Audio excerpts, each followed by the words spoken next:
Hi kids, have you guessed what we're going to talk about in this session? That's right, it's going to be dinosaurs. But first of all, how do we know about dinosaurs?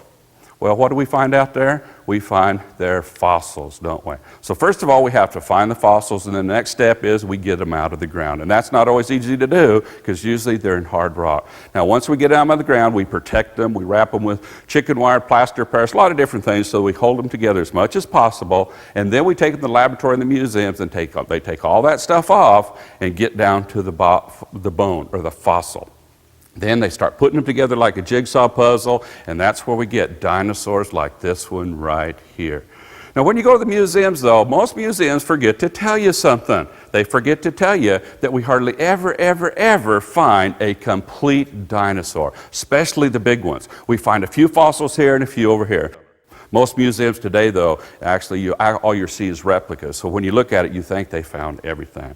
Now, once we get to this point right here with the dinosaur, get all the bones and everything together, that is as far as true science can actually take us. Because science is actually pretty simple, guys. Science is knowledge gained by observation. In other words, you have to be able to look at something using your senses to actually study something, all right? Or you can come up with a lot of ideas, but to truly know what it did, you have to be able to observe it. So that's what we do. We look at it, we smell it, we taste it, we touch it, and we listen to it, and that's how we get smart. That's essentially what science is. And that's what we've done with the dinosaurs now. We've looked at them, we've weighed them, we've measured them, we've looked at those parts the best we can to put them together, we've smelled them, we've tasted them, we touched them, and we listened to them. But from here on out, all we can really do is guess about dinosaurs. For example, this dinosaur right here. How do we know he was blue in color, had a yellow crown, a red pouch on him, and had stripes all over his body? How do we know that?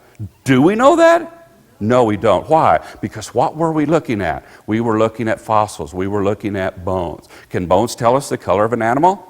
No. Now, once in a while, we find these. These are very rare, though. This is called a dinosaur skin impression. You guys know what I mean by an impression? If you go out in the mud when it's getting a little stiff and you put your hand in it, pull your hand out, you leave a handprint or your impression of your hand. Now, we can look at that and we can see what your hand looked like. Same way here. Apparently, a dinosaur got stuck in the mud or was killed in the mud. It left an impression of his skin, but does that tell us his color?